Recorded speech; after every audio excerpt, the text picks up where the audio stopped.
অবশেষে অপেক্ষার অবসান হচ্ছে বিশ্বের সবচেয়ে বৃহৎ ক্রীড়া প্রতিযোগিতা অলিম্পিক গেমসে ক্রিকেটের প্রত্যাবর্তনের।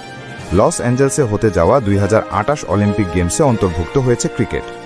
টি-20 ফরম্যাটে 12 থেকে 29 জুলাই পর্যন্ত ছেলে ও মেয়েদের বিভাগে হবে ক্রিকেট ইভেন্ট। এরপর 19 ও 29 জুলাই নারী ও পুরুষ পদক জয়ের লড়াই অনুষ্ঠিত হবে। আন্তর্জাতিক অলিম্পিক কমিটি আইওসি আসন্ন অলিম্পিক গেমসের সূচি প্রকাশ করেছে, যেখানে দীর্ঘ 100 বছর পর অলিম্পিকের সূচিতে অন্তর্ভুক্ত হয়েছে ক্রিকেট। এর আগে প্যারিসে 1900 সালের অভিষেক অলিম্পিকে প্রথমবার এই ইভেন্টটি ছিল, যেখানে ফ্রান্সকে হারিয়ে স্বর্ণ জিতেছিল গ্রেট ব্রিটেন। এই দুই দলই কেবল অংশ নিয়েছিল প্রথম অলিম্পিকে। ছেলে ও মেয়েদের উভয় বিভাগে ক্রিকেট 6টি করে দল অংশগ্রহণ করবে। প্রতিটি দলের স্কোয়াড হবে 15 সদস্য বিশিষ্ট। সবগুলো ম্যাচ অনুষ্ঠিত হবে পনোমার ফেয়ার গ্রাউন্ডস ক্রিকেট স্টেডিয়ামে। এটি লস অ্যাঞ্জেলস শহরের কেন্দ্র থেকে প্রায় 50 কিলোমিটার দূরে অবস্থিত। সূচিতে বেশিরভাগ দিনই 2টি করে ক্রিকেট ম্যাচ থাকতে পারে।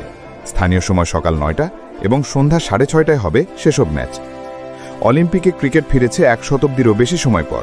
2023 সালের অক্টোবরে মুম্বাইতে আন্তর্জাতিক অলিম্পিক কমিটির সভায় নতুন 5টি খেলাকে অলিম্পিকে অন্তর্ভুক্ত করা হয়। ক্রিকেট ছাড়া বাকিগুলো হল বেসবল বা সফটবল, ফ্ল্যাগ ফুটবল, স্কোয়াশ ও ল্যাক্রোস। অবশ্য লস অ্যাঞ্জেলস অলিম্পিকে কোন কোন ক্রিকেট দল অংশ নেবে সেটি এখনও চূড়ান্ত হয়নি। আগামীকাল 17 জুলাই সিঙ্গাপুরে আইসিসির বার্ষিক সভায় এ নিয়ে আলোচনা হওয়ার কথা রয়েছে।